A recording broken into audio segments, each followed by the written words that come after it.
몇 해 전에 작고하신 최인호 선생의 상도라는 책이 있습니다. 여기 보면 박종경 대감이란 분이 나옵니다. 박종경 대감의 사랑방에는 많은 손님들이 기거했습니다. 어느 날 박 대감이 사랑방으로 건너갑니다. 그리고 질문을 합니다. 숭례문을 드나드는 사람이 하루에 몇 명이나 될까요? 숭례문은 오늘의 남대문을 말합니다. 남대문에 보초를 서고 있는 사람도 하루에 5,000명 내지 7,000명 정도가 드나들기 때문에 누구도 정답을 알 수 없었습니다. 그런데 주인공 거상 임상옥이 답을 맞춥니다. 임상옥은 2명이라고 말합니다. 왜 2명이요? 그랬더니 출입하는 사람이 아무리 많다 손 치더라도 모든 사람들은 대감을 중심으로 대감에게 이로운 사람 이씨 한 사람, 대감에게 해로운 사람 해씨 한 사람, 이렇게 2사람이라고 얘기한 겁니다. 이 얘기를 들어보면 일리가 있는 것 같습니다. 사람들은 참 많습니다. 그러나 모든 사람들은 그가 속한 공동체에서 2부류로 구분될 겁니다. 그 사람은 우리 공동체에 꼭 필요한 사람 이씨, 그 사람은 필요 없는 사람 해씨, 이렇게 될 겁니다. 인생은 어차피 한 번 사는데 우리 모두 내가 속한 공동체에 이씨로 기억되길 원하지 해씨로 기억되기 원하는 사람은 없을 겁니다.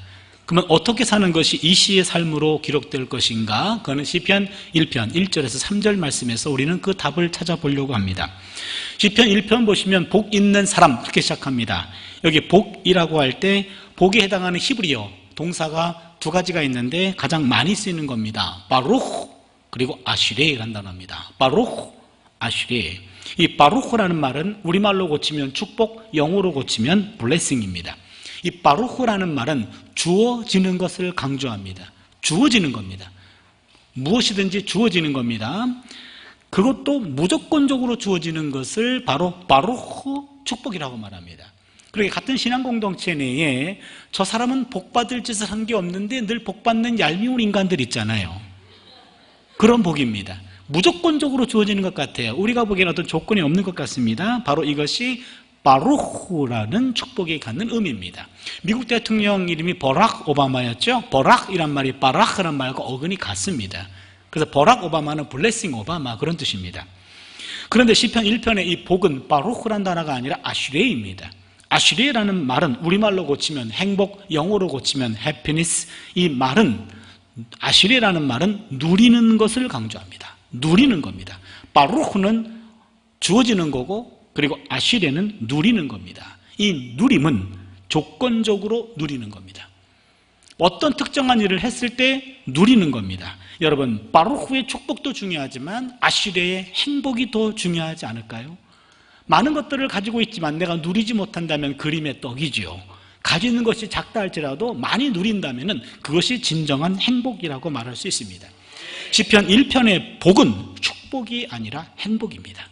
그러기에 행복한 사람은 이렇게 시작해야 됩니다. 행복한 사람은 이것은 무조건적으로 주어지는 것이 아니라 조건적으로 주어집니다. 오늘 본문은 행복한 사람이 되려면 어떤 삶을 살아야 하는지를 알려줍니다. 첫 번째입니다. 행복한 사람은 악을 멀리하는 삶을 삽니다.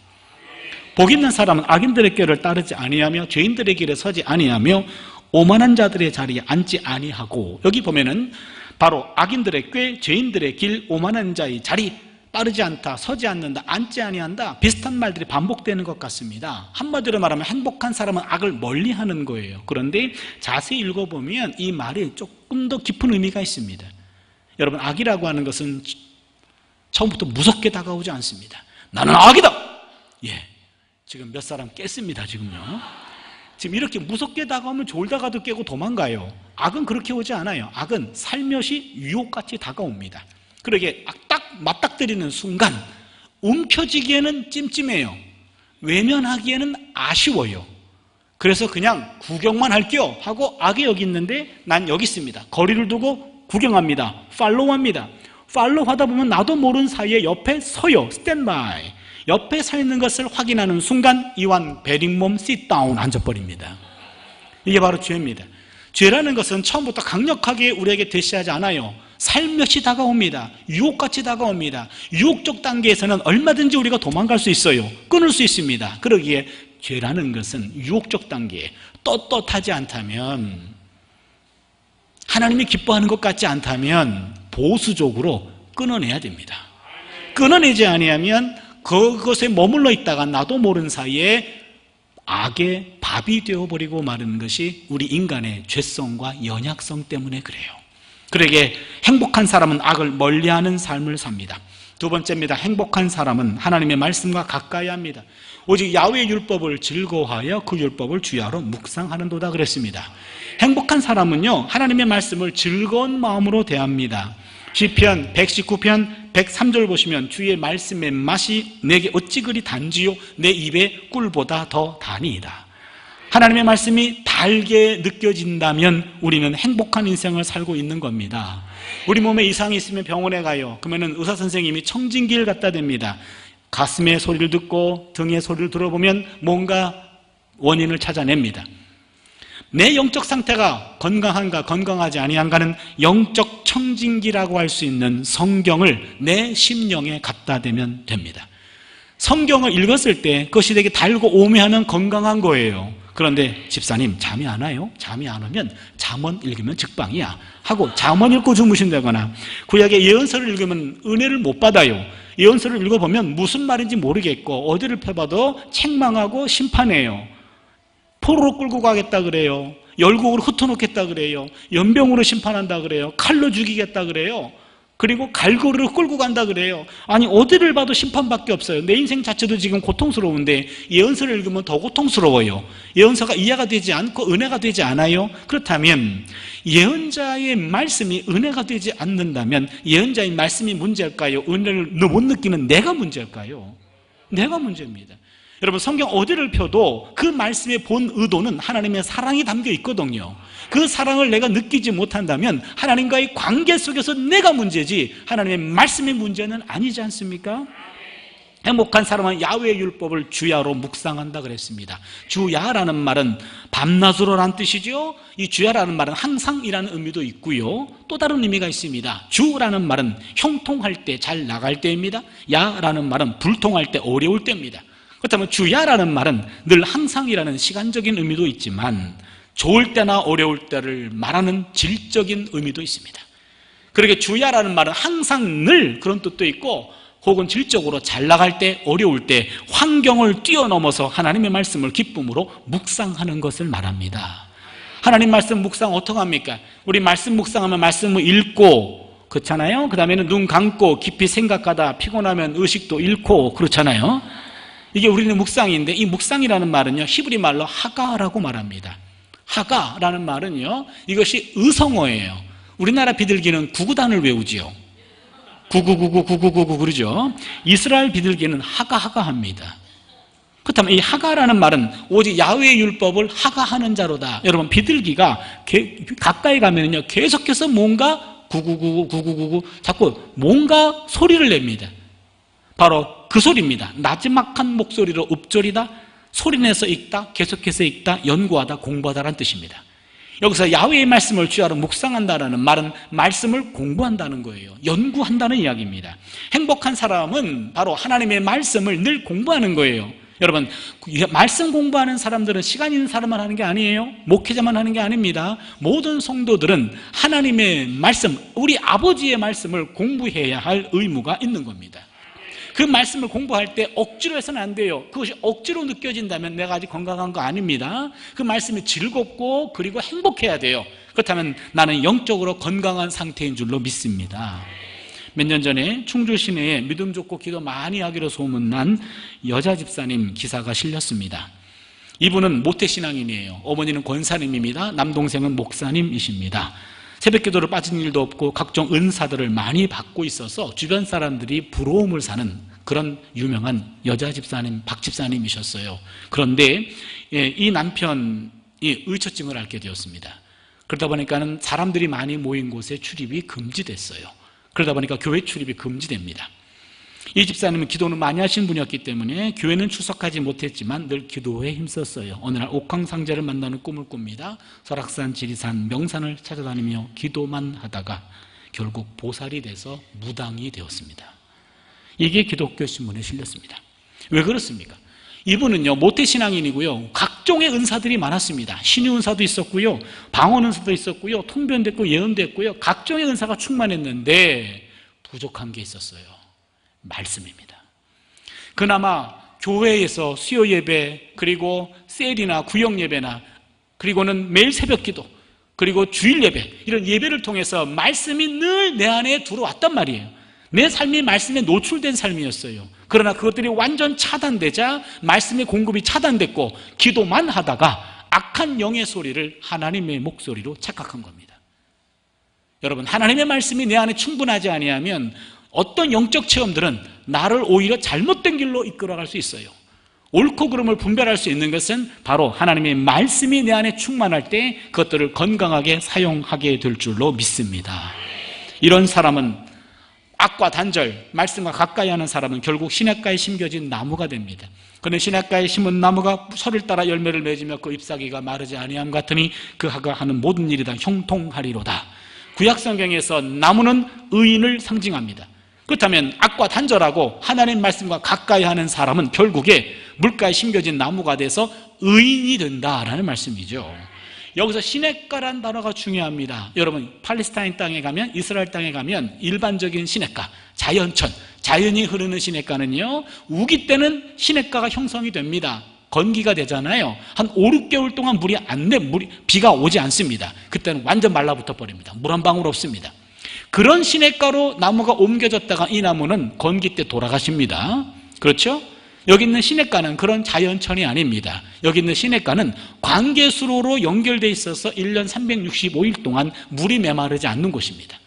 물이 메마르지 않는 곳으로 심어진 나무가 됩니다. 그렇다면 결국 악을 멀리하고 하나님 말씀을 가까이 하는 사람은 물이 메마르지 않는 시냇가에 심은 나무가 되는데, 여기서 심은이라고 하는 이 분사인데 이 분사도 정확히 번역하면 심겨진이에요. 수동태입니다. 수동태로 번역됩니다. 이것을 우리는 디바인 패시브라고 표현합니다. 디바인 패시브, 신적 수동태입니다. 구약성경은요, 결정적인 순간에 수동태로 번역해요. 시냇가에 심겨진 나무. 무슨 말입니까? 여러분, 나무가 걸어다니면서 어디가 물이 많을꼬 하면서 걸어다니다가 뿌리를 내리는 나무가 있다면 신고해 주시기 바랍니다. 미친 나무예요. 그렇잖아요? 나무는 또 다른 나무 주인에 의해 가지고 옮겨서 심겨지는 거예요. 심겨진, 그러면 성경에 시냇가에 심겨진 나무입니다. 누가 심었을까요? 하나님이 심은 겁니다. 그거를 신적 수동태라고 표현합니다. 그러기에 하나님의 말씀에 악과 단절하고 말씀과 가까이 하는 삶이 내 삶이 되고 습관이 되고 인격이 된다면 바로 하나님이 나도 모르는 사이에 물이 메마르지 않는 시냇가로 옮겨 심어주는 줄로 믿습니다. 그렇게 되면 나무가 되지요. 나무란 의인이 됩니다. 나무에게는 4가지 특징이 있습니다. 첫 번째, 나무는 침묵합니다. 나무는 자신에게 욕을 해도, 삿대질을 해도, 심지어 가지를 꺾고 짓밟아도 끝까지 침묵합니다. 나무는 어떤 억울한 일을 당해도 나무는 침묵합니다. 나무는 우리가 알 수 없는 무엇인가 귀를 기울이며 철저히 침묵하는 것 같습니다. 미국의 한 대학 연구소에서 사람이 하루에 거짓말을 얼마나 많이 하는지를 체크하기 위해서 20명의 몸에다가 소형 마이크를 장착했어요. 그리고 거짓말할 때마다 체킹을 했습니다. 놀라운 결과가 나왔습니다. 사람들이요, 평균적으로 8분에 1번꼴로 거짓말한답니다. 하루에 180번입니다. 남 얘기가 아니라 우리 얘기입니다. 여기 거짓말에는요, 얘야 엄마한테 전화하면 없다고 그래, 이런 것부터 시작해가지고 아주 사소한부터 시작해가지고 심각한 거짓말까지 8분에 1번꼴로 거짓말한답니다. 거기에다가 야고보서 3장 2절을 보니까 만일 말에 실수가 없는 사람은 곧 온전한 사람이라. 말에 실수가 없는 사람은 없어요. 그렇다면 내가 실수로 하는 거짓말도 있고 사소한 거짓말도 있고 심각한 거짓말도 있고 거짓말을 많이 하고 살아요. 그렇다면 여러분, 거짓말을 줄이는 방법이 하나 있습니다. 뭐죠? 침묵입니다. 8분 동안만 말 안 하시면 한 개 거짓말을 줄일 수 있습니다. 침묵은 바로 우리 거짓말을 줄이는 지름길이 돼요. 구약성경에 요셉이라는 사람이 나옵니다. 창세기 39장에 보면요, 보디발의 아내가 요셉을 유혹합니다. 요셉은 그 유혹을 뿌리쳤습니다. 보디발의 아내는 내 사랑을 거절한 요셉을 남편에게 거짓말로 이가 나를 희롱하였나이다라고 말합니다. 보디발은 아내의 말을 듣고 요셉을 감옥에 가둡니다. 요셉은 억울한 옥살이를 하게 됩니다. 근데 우리가 하나 놓치는 게 있어요. 이집트 문헌을 보니까 같은 이집트 동급의 사람들끼리 남의 아내를 유혹하거나 희롱하다가 발각이 되잖아요. 그 자리에서 죽이게 돼 있습니다. 그다음 보디발의 아내는 감히 네가 나를 거절해, 너는 죽었다 해서 남편의 권력을 통해서 요셉을 죽이려고 했던 겁니다. 그 당시 문화에 따르면 보디발은 아내의 말을 듣고 요셉을 그 자리에서 죽였어야만 합니다. 그러나 죽이지 않았고 감옥에 가두는 선에서 수습했습니다. 그건 무슨 말입니까? 지금 보디발은 아내보다도 요셉을 더 신임한 거예요. 지금 보디발의 아내에게 수모를 안겨준 겁니다. 그렇다면 제가 요셉이라면 보디발을 은밀히 찾아가서 주인님, 사모님의 음탕함은 말 안 해도 아시죠? 난 너무 억울합니다 라고 말할 것 같아요. 그런데 요셉은 침묵합니다. 요 대목입니다. 침묵합니다. 억울한 상황임에도 불구하고 그는 침묵했어요.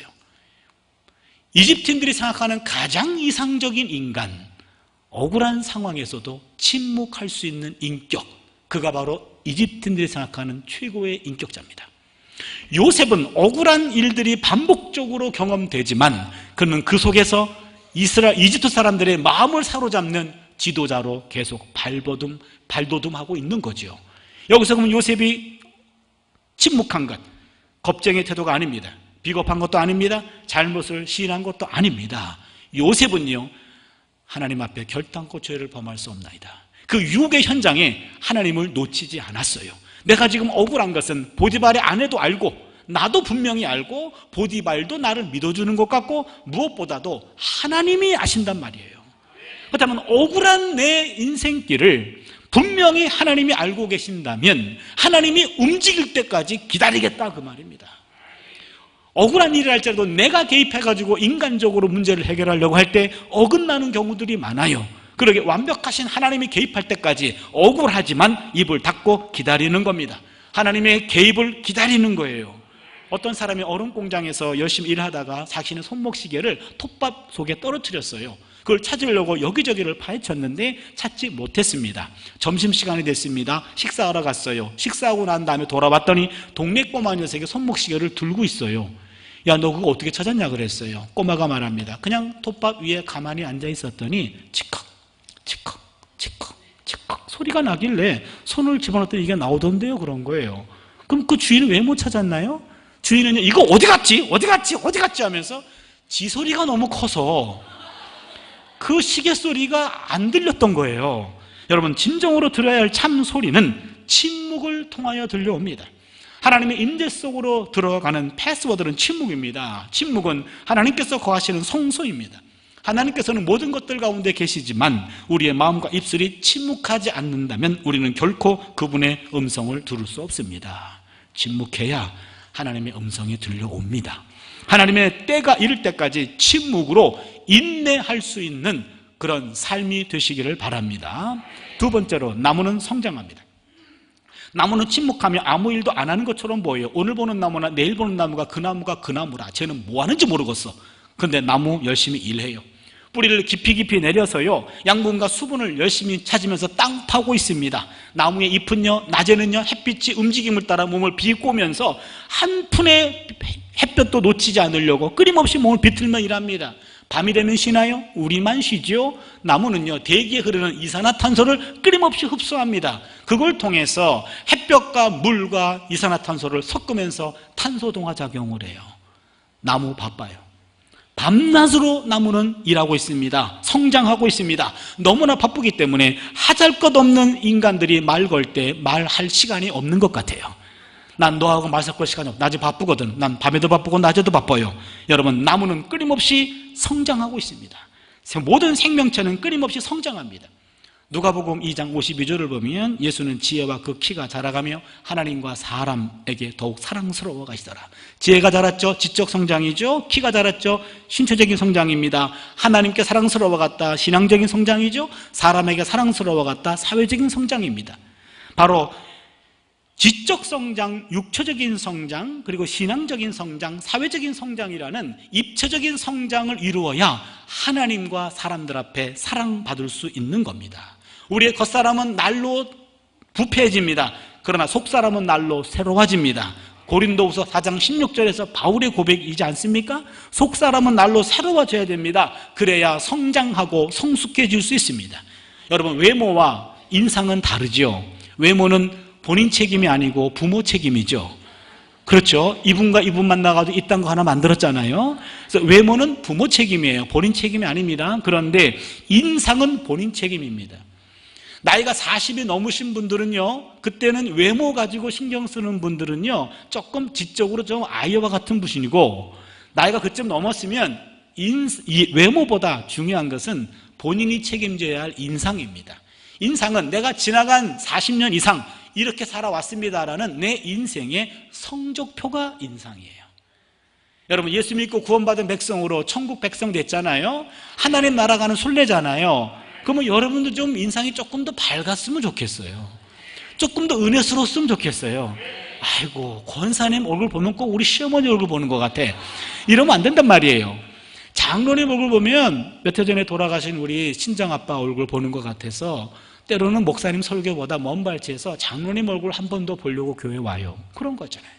뭐 주는 건 없어도요, 그냥 내 인상 자체가 풍기는 게 은혜스럽고 남에게 덕스러운 그런 인상 될 수 있기를 바랍니다. 그러면 인상 어떻게 하면 좋아집니까? 쓰면 좋아집니까? 인상 써보세요. 고약해집니다. 인상 좋아지려면은요, 배워야 돼요. 성장해야 됩니다. 내 속사람이 새로워져야 됩니다. 늘 배우고 성장하고 성숙해진 것이 인격적으로 품어져 나오는 것, 그게 바로 인상이에요. 그러기에 생명체는 늘 성장하듯이 우리 속사람도 날아와 새로워질 수 있는 은혜가 있기를 바랍니다. 세 번째입니다. 나무는 열매를 맺습니다. 나무는 때가 되면 유실수라고 한다면 반드시 열매를 맺어요. 그런데 그 나무 열매는 나무가 취하지 않습니다. 여러분, 나무 열매를 따먹는 나무를 봤습니까? 이건 내가 뼈 빠지게 내가 만든 거예요 하고 자기 열매를 따먹는 나무가 있다면 그 나무도 신고해 주시기 바랍니다. 미친 나무예요. 그렇잖아요.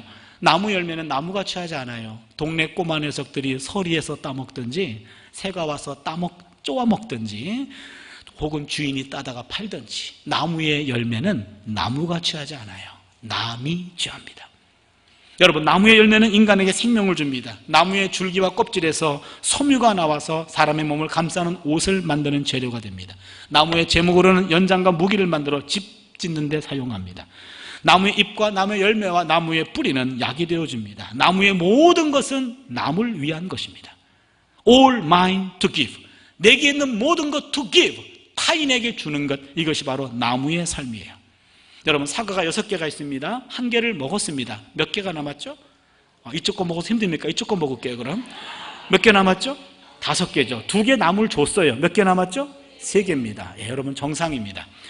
어떤 분들은 1개가 남았대요. 왜 1개입니까? 그랬더니 내가 인생을 살아보니까 먹는 게 남는 겁니다. 이런 분이 있어요. 이건 돼지 철학 갖고 계신 분이죠. 여러분, 먹는 게 남는 거 아니에요. 잠시 남는 것 뿐입니다. 영원히 남지 않아요. 먹는 게 남는 게 아닙니다. 그렇다면 쌓아둔 3개가 남는 걸까요? 3개도 먹어서 없어지든지 썩어서 쌓아두었다가 썩어서 버리든지. 그럼 도대체 남는 게 뭡니까? 먹는 것도 남는 게 아니고 쌓아둔 건 남는 것 아니에요. 남는 건 2개. 잠시 내게 왔다가 내가 남에게 베푸는 것, 남에게 나눈 것, 그게 남는 겁니다. 여러분, 인생은 그 사람이 얼마큼 먹었느냐 이거 가지고 판단하지 않아요. 얼마큼 쌓아두었느냐 그거 가지고 평가하지 않아요. 인생은 그 사람이 얼만큼 타인들에게, 남들에게 나누었는가, 그것 가지고 사람의 인생을 평가하고 있어요. 제가 지금 한세대학교에 23년째 있습니다. 그럼 점심때가 되면 성경이 하지 말라는 거 늘 합니다. 무엇을 먹을까 늘 걱정합니다. 그러면은 학생들한테, 야, 내일 점심 뭐 먹냐? 그러면은 그냥 학식 가요 그래요. 그럼 그게 무슨 말이냐면 학교 식당 가서 먹겠다는 거예요. 학식은 2가지 의미가 있어요. 싸다, 맛없다, 2가지입니다. 그래서 그냥 갈 데 없으니까 그냥 학식으로 때울게요, 그런 겁니다. 그럼 저는 그러지. 야, 너네들은 3년 4년 학식 먹으면 졸업하지, 나는 평생 먹거든. 예, 교수들 교직원 식당 가봤자 큰 차이 없거든요. 그래서 우리도 학식에 물릴 때가 있어요. 그래서 때로는 좀 외식하고 싶은 거예요. 그러면은 외식합시다 그러고 가자 그러면 그 사람이 책임져야 되잖아요. 그러니까 맨날 가자 그럴 수 없고 남들이 가자 그런 거 기다릴 수도 없고, 그래서 내가 맨날 가자 그러기도 좀 부담스럽고 남들이 가자 그런 거 기다리긴 너무나 지쳤고, 그래서 혼자 조용히 학교 주변의 식당을 갈 때가 있어요. 혼자 문을 열고 들어갔네요. 근데 이게 웬일입니까? 혼자 오신 교수가 7, 8명이에요. 그러면은 식당 주인이 같이 앉으라 그래요. 그러면 같이 앉아가지고 밥은 먹는데 겉은 드러나지 않지만 속은 복잡해요. 이거 누가 계산하냐 말이에요. 다 혼자 왔는데. 그럼 평소보다 밥 먹는 속도가 느려집니다. 천천히 먹어요. 1시에 수업 있는 교수가 일어날 때 자기 계산할 때 지 것만 계산하거나 그러고 천천히 먹어요. 천천히 먹었는데 난 다 먹었어요. 남들은 더 천천히 먹어요. 그럼 어떡합니까? 반찬 먹고 물 먹고 버티게 들어가는데 그때 일어나서 밥을 한번 쏘는 거예요. 그 밥 한번 쏘는 거 아까워가지고 반찬 먹고 물 먹고 버티게 들어간 7, 8명의 박사보다도 일어나가지고 밥을 사는 사람, 우린 그 사람을 밥사라고 그래요. 밥사가 박사보다 훌륭한 겁니다. 그런 기회 자주 오지 않아요. 그거 값 안 비싸요. 6, 7천 원밖에 안 해요. 그럼 7, 8명의 박사 동료 교수들을 섬길 수 있는 기회잖아요. 싼 값에 섬길 수 있잖아요. 여러분, 얼마짜리 쐈다가 아니라 쐈다라는 것만 기억나잖아요.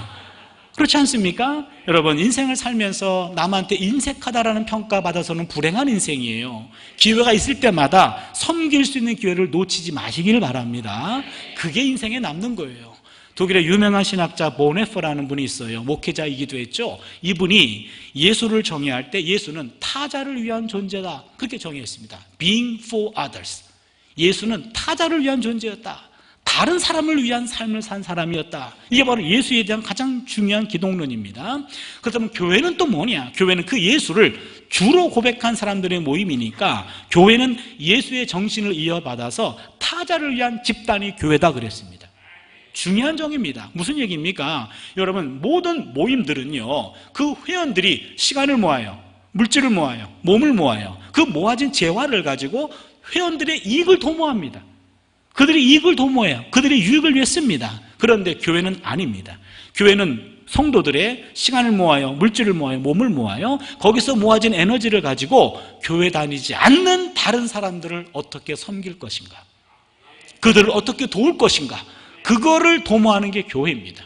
교회는 우리만을 위해 존재하지 않아요. 교회는 우리 성도들의 유익만을 취하지 않습니다. 성도가 아닌 외부에 있는 사람들을, 어려운 사람들을 어떻게 섬길 것인가, 우리가 있는 것 가지고 모아서 그들을 어떻게 도와줄 것인가, 예수 정신을 실천하는 것, 그것이 바로 교회입니다.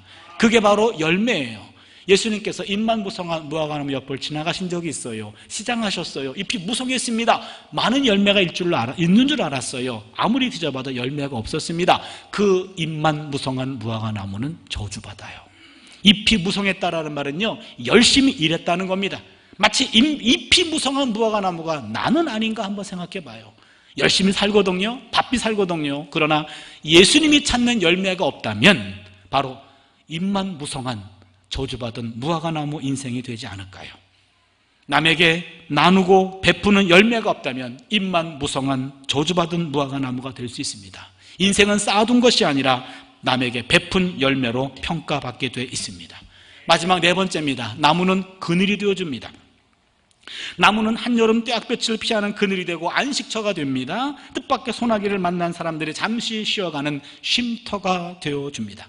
구약성경에 가장 유명한 지혜로운 왕이 있다고 한다면 솔로몬입니다. 솔로몬이 열왕기상 3장에서 기브온 산당에서 1000번제를 드립니다. 1000번제를 드립니다. 번제라는 말은 태울 번자, 번제를 드린 겁니다. 1000번제는 아닙니다. 바쁘신 솔로몬 씨께서 1000마리 완샷 한꺼번에 태워드렸지, 그 기브온 산당 한 6, 7km 되거든요. 거기를 매일매일 가시면서 한 마리씩 드린 게 아니에요. 오늘날 교회에서 1000번제 헌금 드리는 교회가 있죠. 그것들은요, 1000마리를 한꺼번에 드리면 부담이 되니까 하루에 한 마리씩 드리세요 라고 성도들을 배려하는 차원에서 재해석한 거고, 바쁘신 솔로몬 씨께서는 1000마리 완샷 한꺼번에 태워드렸어요. 하나님이 기뻐 받으셨습니다. 내가 내게 뭘 해주기를 원하느냐? 솔로몬은 뭘 요구했죠? 옛날 성경은 지혜라고 나옵니다. 그런데 여러분, 개역 개정성경 다시 읽어보세요. 듣는 마음을 요구했습니다. 듣는 마음. 백성들의 마음, 백성들의 이야기를 들어주는 심장을 갖게 해달라고 기도했어요. 이게 중요합니다. 여러분, 남의 이야기를 들어주는 겁니다. 너는 권력을 갖게 되면 무슨 일을 하겠냐? 예, 내가 이런 꿈이 있습니다, 이런 욕망이 있습니다, 이런 비전이 있습니다가 아니에요. 내가 갖고 있는 권력을 가지고 내 밑에 있는 백성들의 소원, 그들의 아픔, 그들의 신음소리를 잘 들어주는 왕이 되어다오, 그런 얘기입니다. 바로 경청입니다. 경청. 남의 이야기를 들어주는 거예요. 세상은 자기 마음을 있는 그대로 관심 갖고 들어줄 사람을 찾습니다. 누군가가 내 목소리를 경청해주고 들어주고 공감해주고 내 존재를 인정해주고 나의 가치를 알아주는 것을 원합니다. 그래서 성경은 듣기 전에 말하는 것은 어리석은 것이다 라고 말합니다. 미국의 유명한 투자회사 회장이죠, 워런 버핏. 아마 세계 1, 2위 되는 재산가입니다. 이 버핏 회장님에게 어떤 기자가 찾아가가지고 회장님, 인생의 성공이란 어떻게 생각하십니까? 라고 물었습니다. 기자가 기대하는 대답은 인생의 성공이란 열심히 일해가지고 돈 많이 벌어서 좋은 일에 도네이션, 남들에게 나눠주는 것, 그것이 성공입니다. 이리 말할 줄 알았어요. 이 버핏 회장의 대답은 뜻밖이었습니다. 인생의 성공이란 나이가 들면 들수록 내 주변에 젊은이들이 많아지는 것이 성공입니다. 이렇게 얘기했어요. 뜻밖이에요. 인생의 성공이란 나이가 들면 들수록 내 주변에 젊은이들이 많아지는 것, 그게 성공입니다. 무슨 얘기입니까? 젊은이들의 이야기를 잘 들어줄 어른으로 취급받는 것이 성공입니다. 그런 말이에요. 나이가 들면은요, 젊은 사람 만나면 자신의 경험을 나누어 주고 싶어 합니다. 그래서 젊은 사람만 보면은요, 나이 든 사람들은요, 말이 많아집니다. 내가 자네만 했을 때 말이야 하면서 말이 많아져요. 근데 그 젊은 사람은 그 나이 든 분에게 찾아가가지고 그분 얘기 들으려고 하는 것이 아니라 내 답답한 얘기를 들어달라고 온 거예요. 그런데 그 얘기는 듣지 않고 당신 얘기만 해요. 여러분, 나이가 들면 입은 잠그고 지갑은 열라는 말이 있죠. 그렇잖아요. 나이가 든 사람은요, 젊은 사람 만나면은요, 입은 잠그시고 지갑만 열어야 돼요. 이거 거꾸로 되면 안 됩니다. 지갑은 집에 두고 나오고 입만 가지고 나와요. 그 입도 계속 쉬지도 않아. 그러면 그 젊은이들이 한 번은 가지만 두 번은 가지 않습니다. 사람에 대한 호칭은 나이에 따라 달라집니다. 영아, 유아, 청소년, 청년, 장년, 여기까지는 똑같습니다. 그 사람이 어떤 대학을 다니건 그냥 청년입니다. 어떤 직장을 다니건 그냥 장년입니다. 그런데 맨 마지막에 인생이 갈립니다. 노인과 그리고 어른의 길로 갈립니다. 노인과 어른, 모든 사람들은 결국에 노인 아니면 어른이 됩니다. 노인은 그저 늙은 사람입니다. 어른은 존경받는 사람입니다. 노인은 자기 생각과 고집을 피우는 사람이에요. 어른은 상대를 더 많이 이해하려고 노력하는 사람입니다. 노인은요, 상대를 지배하려고 해요. 어른은요, 상대를 배려하려고 합니다. 노인은 늘 받기만을 원해요. 그러나 어른은 상대에게 베풀어 주기를 더 좋아합니다. 노인은 이제 난 배울 것이 없어, 당신이 최고인 양 생각합니다. 그러나 어른은 항상 배워야 한다고 생각합니다. 나이가 들어서 노인 되신 분들이요, 나이가 들어 노인 된 것이 아니라 젊어서부터 이기적이었기 때문에 나이가 들어 자연스럽게 노인이 되는 거예요. 어른이 된 사람은요, 나이가 들어 어른 된 거 아니에요. 젊었을 때부터 남을 더 많이 배려하고 베풀다 보니까, 그리고 나이 들다 보니까 어른이 되는 거예요. 여러분, 교회에 나이 드신 분들 많은 거 좋아요. 교회 역사도 보여주고요, 교회가 무게감도 있어요. 그런데 그분들이 어른이 돼야 돼요. 그분들이 노인 돼서는 안 돼요. 이런 요즘 젊은 것들은 버릇이 없고, 요즘 젊은 것들은 알아주지도 않고, 이런 식으로 자꾸 투덜투덜하고, 그러면 그분은 노인이에요. 전형적인 노인입니다. 바로 여러분 다 어른 되어주시기를 바랍니다. 예수님은 진정한 어른이셨어요. 수고하고 무거운 짐진 자들아 다 내게로 오라, 내가 너희를 쉬게 하리라 말씀하셨습니다. 나를 통해서 타인이 쉼을 얻어야지, 타인의 쉼을 내가 빼앗아서는 안 돼요. 그러게 여러분 모두가 다 나무와 같이 다른 사람들에게 그늘 되어주시기를 바랍니다. 오늘 말씀을 정리합니다. 해씨가 아니라 이씨의 삶은 바로 행복한 나무가 되는 삶입니다. 이러한 삶은 먼저는요, 악과 멀리하는 삶이 되어야 됩니다. 동시에 하나님의 말씀과 가까이 하는 삶이 됩니다. 이러한 삶이 반복되다 보면 나도 모르는 사이에 하나님에 의해서 자신의 삶의 중심이 시냇가로 옮겨 심게 되는 줄로 믿습니다. 시냇가에 옮겨 심어진 나무는 사소한 일에는 침묵합니다. 성실하게 매일매일 순간순간마다 성장합니다. 남에게 유익을 제공하는 열매를 맺습니다. 지치고 힘든 사람들에게 언제나 그늘이 되어주는 겁니다. 톨스토이는 말합니다. 인간의 양심은 하나님의 목소리다. 인간의 양심은 하나님의 목소리라는 거예요. 여러분, 그러나 양심이 화인 맞은 사람, 사이코패스라고 말합니다. 양심이 화인 맞은 사람은요, 내가 악을 행해도 전혀 부끄러워하지 않아요. 죄의식이 없습니다. 이런 사이코패스가 있는 사회는 불안한 사회예요. 여러분, 양심은 살아있어야 됩니다. 하나님 목소리예요. 양심은요, 알람장치입니다. 잘못된 것들을 만났을 때 빨간불이 들어와야 돼요. 알람장치가 작동하려면요, 전원이 연결되어 있어야 되잖아요. 전원이 끊겨진 사람들이 양심이 화인 맞은 사람들이에요. 근데 양심이 살아있으려면 전원이 연결되어 있어야 돼요. 전원은 바로 하나님 말씀입니다. 하나님 말씀이 공급이 돼야 전원이 살아있는 거예요. 시편 1편 3절에 시냇가에 심은 나무라 그랬잖아요. 그 시냇가에 심은 나무는 시내로부터 물을 공급받아요. 이 물이라고 하는 것은 요한복음의 표현에 의하면 성령의 생수를 말합니다. 생수 같은 성령이에요. 그렇다면 말씀과 성령이 늘 공급돼야 이 알람 장치가 살아있고, 알람이 살아있어야 악을 만났을 때 악을 악으로 분별해요. 분별뿐만 아닙니다, 악을 끊어낼 수 있는 용기도 주는 줄로 믿습니다. 끊임없이 하나님의 말씀과 성령으로 공급받아서 끊임없는 악과의 전투입니다. 악과를 끊어내는 이런 일들이 반복되다 보면 나도 모르는 사이에 나무와 같은 의인이 될 줄로 믿습니다. 나무와 같은 의인이 되어서 침묵하고 성장하고, 그리고 열매 맺고, 그리고 남에게 그늘이 되어주는 한 그루의 나무가 되어주시길 바랍니다. 여러분, 한 분 한 분이 한 그루의 나무가 된다면 여기 지금 200 이상의 한 300명 가까운 나무가 있어요. 우리는 이것을 숲이라고 말하잖아요. 하나의 나무숲을 이루었습니다. 나무의 숲을 이루면 여러분, 이 지역사회에 있는 이산화탄소, 악한 공기들은 우리가 십자가를 지는 심정으로 우리가 또 안습니다. 우리가 또 안고요, 이 지역사회를 맑게 해주는 산소를 공급해주는 그런 교회 되어주시길 바랍니다. 여러분, 한 분 한 분이 산소가 되어주시고 우리 교회가 산소가 되어주어서 이 지역사회를 맑게 하는, 밝게 하는, 그리고 은혜스럽게 만드는 그 일에 우리 모두가 사용될 수 있기를 축원합니다. 기도합니다. 오늘 말씀을 생각하면서 우리 함께 결단하는 기도를 드리겠습니다. 우리가 하나님이 주신 그 말씀, 내 가슴을 때렸습니다. 그렇다면 이 말씀이 내 언어로 고백될 때 그것이 나의 영성이 됩니다. 내 마음판에 그것을 새기게 됩니다. 하나님, 행복한 나무가 되기를 원합니다.